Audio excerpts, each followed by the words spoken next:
Hundreds of Ghanaians have already returned home. Thousands of other African migrants are seeking repatriations. South Africa is once again facing accusations of xenophobic violence. But what is really happening, and should this become a South Africa versus Ghana issue? For the past weeks, there have been a lot of anti-migrant protests and demonstrations by South Africans that are led by various individuals and groups, and they are mostly targeting other African citizens. It doesn't matter where you are from, whether you are from Ghana, Nigeria, Mozambique, Malawi, Botswana, Namibia, Lesotho. They are saying that all immigrants should get out of their country. So the question I ask is, are South Africans not Africans? And based on some videos and statements that are circulating on the internet, these are the reasons why these South African groups and individuals have hit the streets demonstrating against other African migrants in their country. They said that African migrants are taking the jobs of South Africans. They claim that African migrants are living illegally in South Africa. So they are not the police, they are not the immigration, but they have taken the law into their own hands and they are pursuing other African migrants running businesses in South Africa. But the fact is, even if these African migrants leave South Africa and leave their businesses there, these South Africans cannot run the business. It's going to collapse. I want to challenge you. You say Zimbabweans take your job, Nigerians take your jobs, and you march and close shops and beat up people. Tell us, after doing that, how many jobs have you created? By beating up these Nigerians, by beating up these Ghanaians, by beating up these Zimbabweans, loading them. If you load them, I have not seen anyone being loaded. No one. And you say they take jobs from you. You have beaten them up, you have taken them out of the country. How many jobs have you created after that? Because the battle should be about jobs. You beat people because they took your jobs. They ran away.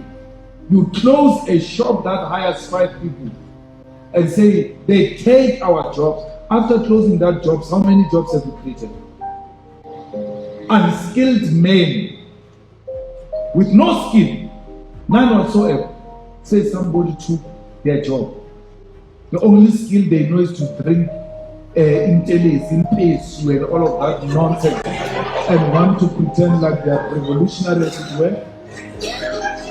I don't want your votes if you behave like that. Take them away. If the MK wants it, give it to them. I don't want the votes that say to me, I must hate Africans for you to vote for me. I'll never do that. But I must not take an African child out of school, proud, elderly person, pushing a child, an African child that looks like you. I must go to a school and push a child that looks like Obano. My child, I said, get out of school. The same way apartheid did. And push Lithuanians out of school, Lithuanians out of school, and saying you are not worth of education. I must repeat that. I must do that. I will never do that. You can take your votes. Let me die with my conscience very clear. I will never refuse a pregnant woman of African descent to give birth in the clinics of South Africa. Never will I do that. They can't even get jobs because they don't like working. That's not me saying it, but it's an employer saying it. Watch this video when one of the ladies leading one of the demonstrations called March and March went to an employer to be employing South Africans. Listen to what the man told her, and this shows you all that you need to know about South Africans and their false claiming that other African nationals are taking their jobs. What we are planning, in fact, intending to do for you also, because we don't want a situation where we are saying employ our locals and you get people that are going to... We employ locals, but the thing is a big problem for the locals. Monday, You know the story. Monday is a problem. That's the point I'm trying to get to. That's the point I'm trying to get to. I'm saying to you, we will take full accountability. We give you the people. We ensure that they comply. We ensure that they come to work on time, and we're not going to interfere, especially if a person comes and disrespect your business or does not follow protocol or does not want to comply. You've got every right to take action again, and we also cannot protect people that don't want to come to work. But we are saying we do have got capable. And as all this is happening, the South African authorities are just watching. They are not intervening to save the lives of these other African migrants who have been attacked by South Africans in South Africa. I guess there is a law in South Africa, and so maybe it will only be better if the government steps in and let the police control the situation. But it seems like these South African thugs roaming the streets looking for immigrants to attack have got some kind of backing. Who knows who is sponsoring them? Who knows who is backing them? Nobody knows. But I'm sure that they are being sponsored and being backed by somebody in power. But that's not right, because these are Africans living in another African country, and their fellow Africans are attacking them for taking their jobs. Meanwhile, these are the same people that other foreign employers talk about, saying they don't like to work. We employ locals, but the thing is, it's a big problem for the locals. Monday, you know the story, Monday is a problem. So, is the rhetoric African migrants are taking the jobs of South Africans true or not?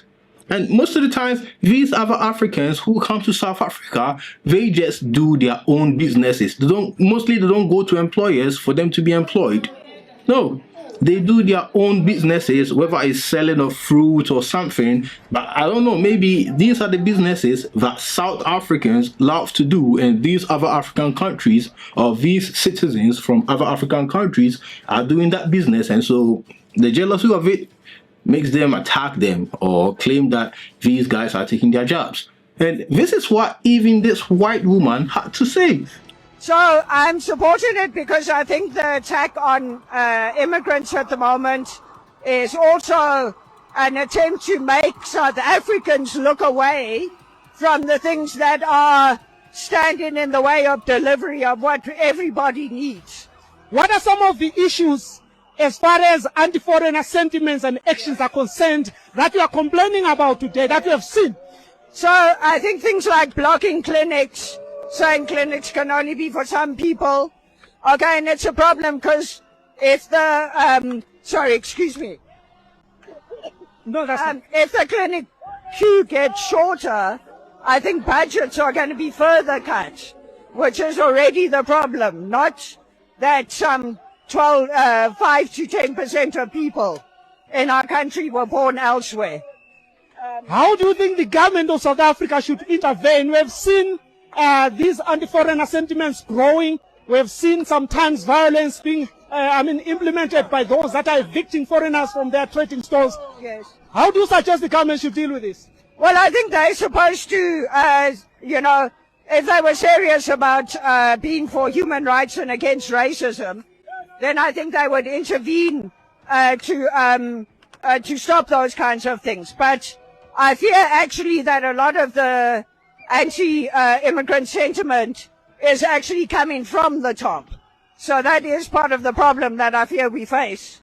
It's too convenient. It's too convenient for government. You think there are government officials that are pushing these sentiments? We have definitely seen it since the end of apartheid, actually quite soon after the end of apartheid. Mandela was already making veiled comments like, thank you for coming here, but you can go back to your home countries now. And I think right from the start, we've also seen whenever there's a flare-up in anti-migrant sentiment, often there's things being hidden behind that, right? Or things being excused. And we've often seen important figures, whether official government figures or, for example, members of royal families, making those comments and not being brought to book for it. There's no accountability, right? So for a long time, I think government has been failing on this issue and allowing racism to creep back in the door, and a different kind of racism. Thank you so much, ma'am. It doesn't take somebody who is only black to know what the South Africans are doing. It's not good. So in light of all of these attacks on African migrants in South Africa by South Africans, some Ghanaian nationals were attacked, and that caught the attention of the Ghanaian government, and so it came in and repatriated Ghanaians living in South Africa back to Ghana. And this is what South Africans had to say. This lady you see on the screen is one of the leaders of those anti-migrant protests that are happening in South Africa, all across South Africa, and her name is Jacinta Zuma. Listen, she was saying that the Ghanaian government is overreacting, and I was so disappointed in her when she is one of the leaders who had advocated for immigrants to be attacked and be pushed back to their country. If they feared for their lives, they wouldn't be here. Remember, they left their countries because they feared for their lives, didn't they? Now, if they fear for their lives, what's stopping them from going to the next country? Why are they still fighting to be in South Africa? If you fear for your life and you're an immigrant, this is the best time to go back home. And if you fear for your life, you ran away from your country because you feared for your life. Why are you fighting in South Africa? What are you fighting for? Because it's not your country. Go back and fight in your country or find another country to go to. She always says, go back to your country. And now these people are going back to their countries. Their governments are taking them back to their countries. And you have the guts to sit down there and say that the Ghanaian government overreacted. Where I think the Ghanaian government really overreacted. I think it's disappointing, man. I think we've had a lot of respect for Ghana as a country and for the people of Ghana, and we still do. But for them to react in the way that they did is largely dishonest, because for them to claim that there were people who were beaten up when they know there were no people beaten up, and for the Minister of Police to even echo that is absolutely ridiculous.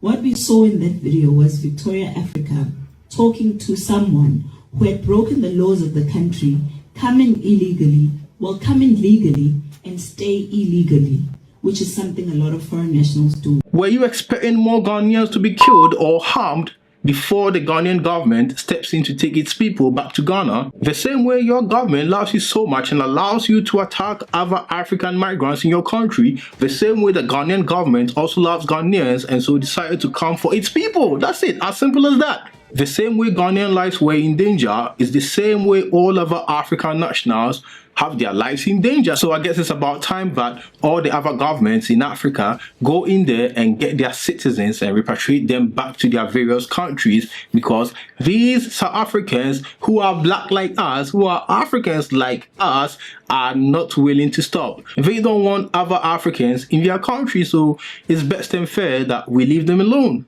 As simple as that. I hope the situation is calmed. Kudos to the Ghanaian government.